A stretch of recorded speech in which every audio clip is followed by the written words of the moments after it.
He likes wine. What does he like? I play tennis. What sport do you play? They're coming at 7. What time are they coming? Present continuous. She went to the cinema yesterday. Where did she go? Simple past. We had an ice cream after dinner. What did we have? Simple past after dinner. Remember, have, you need the auxiliaries. She's painting the front door. Present continuous. What is she painting? Okay, so that's it. Keep practicing with your auxiliaries. Look at the example. Does he like wine? Instead of just saying yes or no, we take the auxiliary of the question and we say, yes, he does, or no, he doesn't. You see that? We repeat the auxiliary. Very unusual. Do you play tennis? Do is the auxiliary. Yes, I do. No, I don't. The negative. All right? So we always take the auxiliary of the question. Next one. Are they coming at 7 o'clock? We've changed tense. It's the present continuous, the auxiliary to be. So yes, they are, or no, they aren't. Are they coming at 7 o'clock? Yes, they are. No, they aren't. Next. Did she go to the cinema yesterday? Did, simple past. Repeat. Yes, she did. No, she didn't. Okay? Next one. Did you have an ice cream after dinner? Yes, we did. No, we didn't. Is she painting the front door? Is. Yes, she is.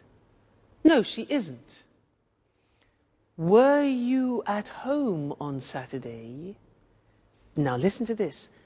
Yes, I was.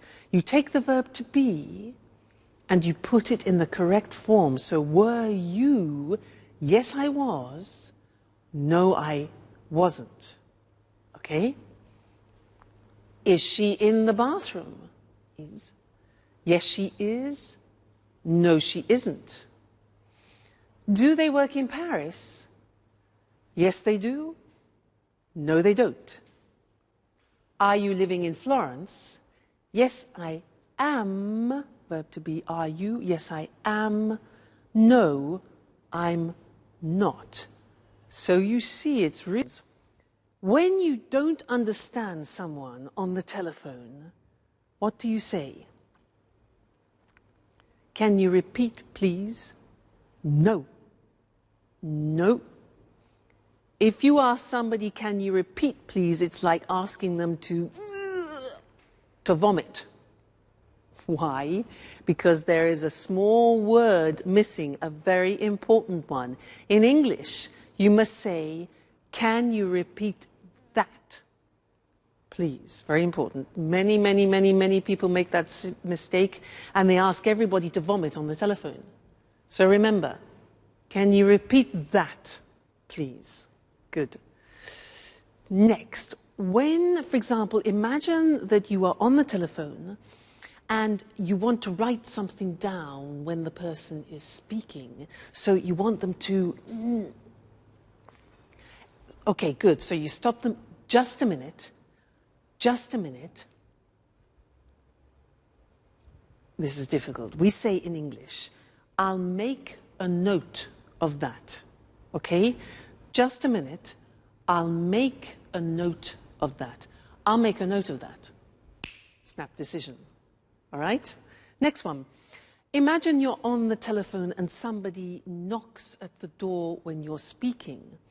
Now, you have to say, What can you say? Yeah, so just a minute. We say, I'll be right back. Now that means that you're going somewhere and coming back then quickly. So just a minute, I'll be right back. I'll be right back. Okay? Useful, that phrase. Now, you return to the phone, okay, and the other person has been waiting for you. So, you need to apologize for the inconvenience. So you can say, sorry. We say in English, sorry to keep you waiting. Sorry to keep you waiting. So you say, just a minute, I'll be right back. Music, and you say, sorry to keep you waiting. All right? Great. Next thing. You're speaking to somebody and suddenly the other person disappears. Because, disappears. Now, how do you say that? In English, we say, sorry, we were cut off. We don't talk about the telephone line. We say, sorry, we were cut off. Okay? Great. Now, when the line is bad, you know, with mobile phones, often you can't hear properly, especially when you're on the train, sometimes when you're in the mountains, and you hear... Do you know what you can say? We say in English, hello, you're breaking up. You're breaking up. I'll call you back. I'll call you back. So, you're breaking up, I'll call you back, or can you call me back? All right, so those are some of the most important phrases when you're speaking on the phone. When you introduce yourself on the telephone, we don't say, I am Louise. We say this. We say, this is Louise, or this is Mr. Smith. Now, that's really quite unusual and different to other languages. So, hello, this is Mr. Smith. Or we can say, hello, Tom speaking. Tom speaking. Louise speaking. Okay, so don't say, hello, I'm Louise. We only use that when you do, for example, a sales presentation on the telephone. All right? Good. Then, asking who the other person is, you can say, hello, is that Mr. Jackson? Is that Mr. Jackson? So it's like, this is that Mr. Jackson? Hello, is that Peter speaking? And not, hello, are you Peter? Okay, is that? Good. Now, you want to ask to speak to another person. So what can you say? Well, you can say, hello, I'd like to speak to John, please. I'd like to speak to John. Or you can ask the questions, can I speak? Could I speak? May I speak to the managing director? Now, remember, may is very polite, could is neutral, and can is more informal. All right?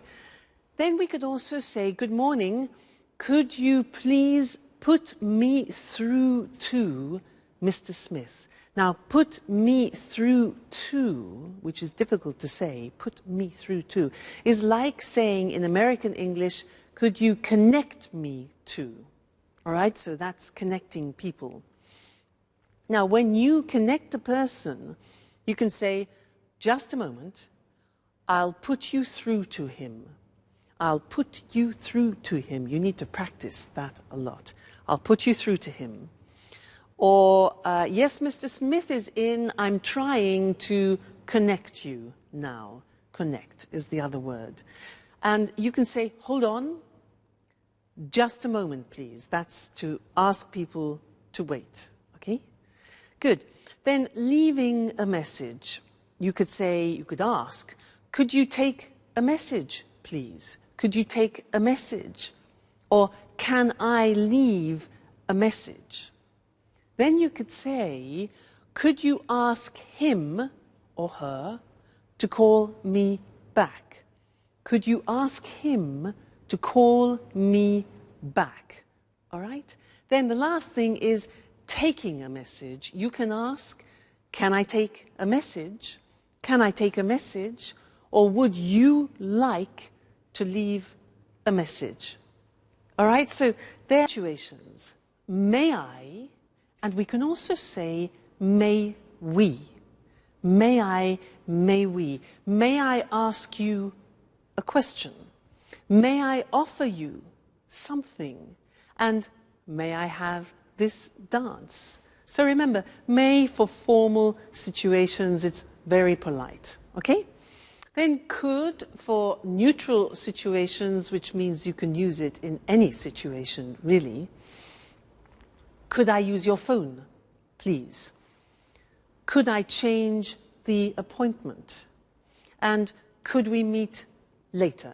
All right, so very useful verb. It's good in all situations. And then can you pass me the salt? Please, more informal with your friends, your family, people you know well. Can I have some wine, please? And can I borrow the car tonight? So those are the examples, all right? May, could, and can. So remember, now let's first go back to permission. Remember, we talked about can is a form of expressing permission, and I was giving him permission to do things. For example, you can eat whatever you want, you can go for walks, and you can't, however, that's not giving permission, you can't go monkeying or you can't go to work, all right? Then I talked about obligation, and this is very interesting. I used the verb must. Must followed by an infinitive without to. So, for example, you must finish the tablets, you must relax, you must stay at home for 3 days, and you must look after yourself. Now, that in English is how you express obligation, something which is you are obliged, forced to do. All right? It's a strong verb in English. Now, the opposite, mustn't, means prohibition. If you do that, okay, so very strong verb. You mustn't drink alcohol. You mustn't do anything energetic. And you mustn't jump about. All right? So must and mustn't. Must, obligation, mustn't, prohibition. Then I said something else. I said, you don't have to stay in bed. Now that's very interesting because that's optional obligation. And it's the same as saying you don't need to stay in bed. You don't have to stay in bed. It's optional. Or you don't have to stay indoors. I also said you don't have to pay me. It means it's not necessary. So that's optional obligation with have to. So that's an important life.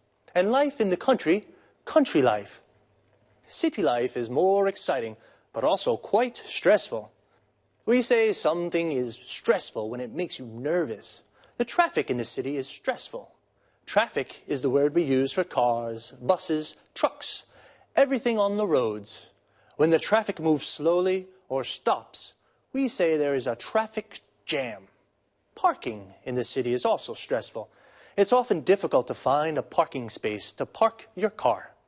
Notice the verb is to park, and a place where you can leave your car is called a parking space. Usually in cities, there are car parks. A car park is a big area with lots of parking spaces for many cars. Another problem in the city is the pollution. Pollution is the contamination of the environment. For example, the traffic makes the air dirty. In the country, the air is clean and it's easy to park. But Tom says it's boring to live in the country because there's nothing to do. Boring means that it's not interesting. Marie says it's relaxing to live in the country. Relaxing means it makes you feel relaxed. Notice that often the adjectives we use to describe things, places, or people end with ing. The city is exciting. The country is relaxing, but boring. Adjectives that describe how a person feels often end with ed. Tom is bored. In the country. Marie is relaxed. In the country. And stressed. In the city. Marie said that the city, you rush around all day. Rush around means to go everywhere and do everything very quickly. But in the country, you can go for walks in the woods and do the gardening. A wood is an area with lots of trees. The gardening is the work you do in your garden, like watering the plants or cutting the grass. Well, see you. A homemaker is an expert in all matters concerning administration and running of a household, cooking, budgeting, sewing, etc. Lisa used some typical culinary terms. Drain means eliminating excess water from food after washing or boiling. You drain pasta, vegetables, and so on. Hull means removing inedible parts from the food, like peas, beans, or strawberries. Mash means crushing some food, such as potato or carrots, into a paste. Whip means beating to a fluffy consistency, as in whipping cream. Whisk means whipping, egg whites, for example, to a froth, incorporating air or until firm. We say whisking stiffly. Stir is moving a spoon around a liquid when we add one ingredient to another, and mix them together when we say stir in. Fold in means blending other ingredients to a whipped mixture, stirring gently. Pour means adding a liquid into a mixture or serving tea, coffee, water. Lisa also mentioned a goblet, which is a small cup with stem to serve fruit salad or ice cream. A pint, which is a unit of liquid measure equivalent to 568 milliliters, a UK pint, or 550 milliliters, a US pint. A tablespoon is also used as a unit of measure. In order to express appreciation about food, we say tasty, delicious, yummy, mouth-watering. Lisa said in-season berries to mean fresh fruit. Otherwise, we say out of season, not to be confused with the word seasoning, which means adding salt, pepper, and other spices to food. A berry is a small fruit, such as a strawberry, blackberry, raspberry, blueberry. Another useful term is serving. You can also say helping. It refers to individual portions of food. Well,